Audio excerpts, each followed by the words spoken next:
جب یہ نور قلب ملتا ہے تو اس سے میں نے آپ کو بتایا تھا شرح صدر ملتا ہے.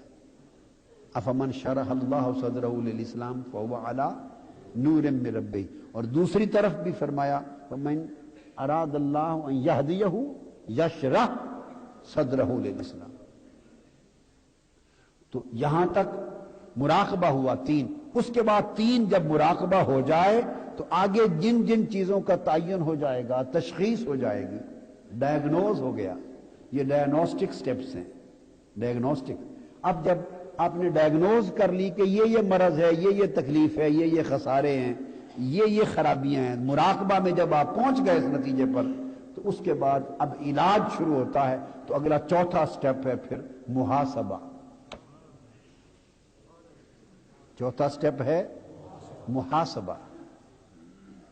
پھر انسان ان کا محاسبہ کرتا ہے، گرفت کرتا ہے، محاسبہ کرتا ہے. تفصیل اس کی بعد میں کسی موقع پر اپنے وقت پر آئے گی. ابھی میں صرف ایک ترتیب صرف لکھوا رہا ہوں کیونکہ وہ اس مضمون کا، اس باب کا یہ حصہ نہیں ہے. آپ کو ایک نظم دے رہا ہوں. پھر آگے محاسبہ کرتا ہے.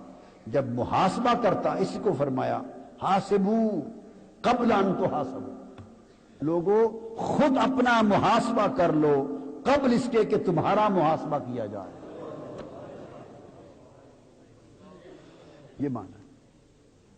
لوگوں اپنا محاسبہ خود کر لو قبل اس کے کہ تمہارا محاسبہ کیا جائے. مطلب یہ لوگوں محاسبہ کا یہ معنی اپنا حساب کتاب خود کر لو قبل اس کے کہ تمہارا حساب و کتاب اوپر سے شروع ہو جائے. جو لوگ اس حساب و کتاب سے قبل اپنا حساب کتاب کر لیتے ہیں ان کے لیے اگلا حساب و کتاب آسان ہو جاتا ہے کیونکہ تیاری کر کے جاتے ہیں. ایک جو فرمیں ہوتی ہیں، شعبے اور ادارے ہوتے ہیں، ایک انٹرنل آڈٹ ہوتا ہے، ایک ایکسٹرنل آڈٹ ہوتا ہے. اندر جو آڈیٹر ہوتے ہیں انٹرنلی کرتے رہتے ہیں سال بھر انٹرنل آڈٹ تاکہ کوئی کمی کوتاہی دور ہوتی رہے، حساب کتاب بکس ٹھیک ہو جاتی ہیں. جا کے باہر جب پرائے ہاتھ میں جاتی ہیں کتابیں تو وہ پھر نہیں چھوڑے گا، وہ تو غلطیاں پکڑ لے گا اور اس کے اوپر پھر نوٹس آ جائیں گے. قبل اس کے کہ آپ کی بکس، اکاؤنٹس آپ کے اعمال کے، آپ کا حساب و کتاب، قبل اس کے کہ اللہ کے مقرر کردہ آڈیٹرز ملائکہ کے ہاتھ پہ سپرد ہو جائیں اور وہ اس آپ کی بکس کا نامہ اعمال اور حساب کتاب کو دیکھ کر پورا کا پورا چٹھا اللہ کے حضور پیش کر دے اور آپ کے اعضاء بولیں اور اللہ پوچھے تم نے یہ کیا، تم نے یہ کیا. فرمایا محاسبو، اس وقت آنے سے پہلے اپنا آڈٹ خود کر لو، اپنا حساب درست کر لو، اپنی بکس درست کر لو تاکہ پرائے ہاتھوں میں بات جانے سے پہلے جو سنوارنا ہے اپنے معاملے کو خود سنوار لو.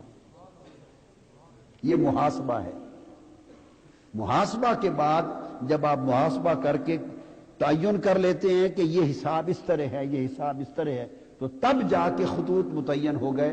اس کے بعد 5واں سٹیپ ہے مجاہدہ.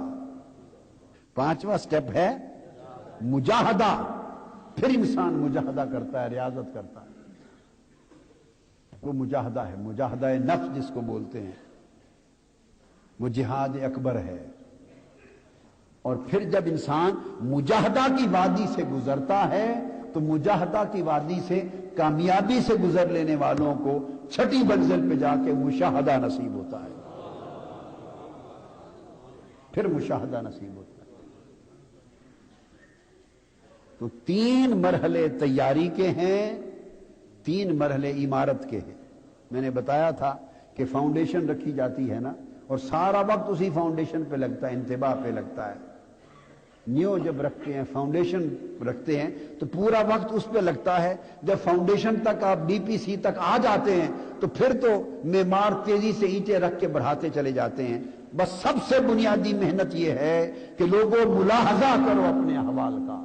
ملاحظہ کے بعد جو جو مقام متعین ہو جائے، نشاندہی ہو جائے، پھر ان کا مطالعہ کرو. ڈیپ سٹڈی میں چلے جاؤ. ڈیپ سٹڈی میں جا کر جو جو باریک چیزیں نقصان کی مل جائیں ان پر پھر اپنی پوری زندگی کا مراقبہ کرو.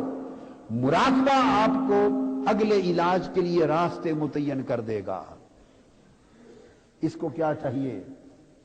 اس کو وائٹامن چاہیے، اس کو پروٹین چاہیے، اس کو وائٹامن اے چاہیے، اس کو وائٹامن بی چاہیے، اس کو سی چاہیے، اس کو B6 چاہیے، B2 چاہیے، B12 چاہیے، اس کو سبزیاں چاہیے، اس کو گوشت چاہیے، اس کو گوشت چھڑانا چاہیے، اس کو یہ دینا چاہیے، اس کو اتنے وقت کا کھانا، اس کو جوس دیں، اس کو ڈرپ دیں، تعین ہو جائے گا مراقبہ تک کہ اب یہ کرنا ہے۔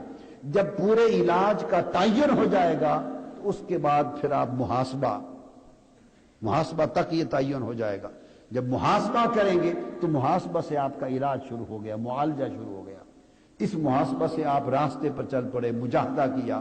جو جو خاص مجاہدات اور ریاضات مطلوب ہوں گی، آپ اپنے مرشد، مربی، رہنمائی دینے والے کی رہنمائی جو آپ کے لیے کتاب بنا دی ہے، اس کو سب کچھ لکھ دیا ہے، پڑھتے جائیں گے، پھر آپ اپنے مجاہدے کرتے جائیں گے، پڑھتے جائیں گے، اور تو جب اس مجاہدہ سے گزریں گے تو جس نے مجاہدہ کی وادی کو اور مجاہدہ کی گھاٹی کو کامیابی سے عبور کر لیا، وہ جب اس کے کنارے پر پہنچے گا تو پھر آگے منزل مشاہدہ ہوگی، مجاہدہ کے بعد مشاہدہ۔ تو یہ 6 منزلیں بتا دی میں نے، بولیے کیا کیا؟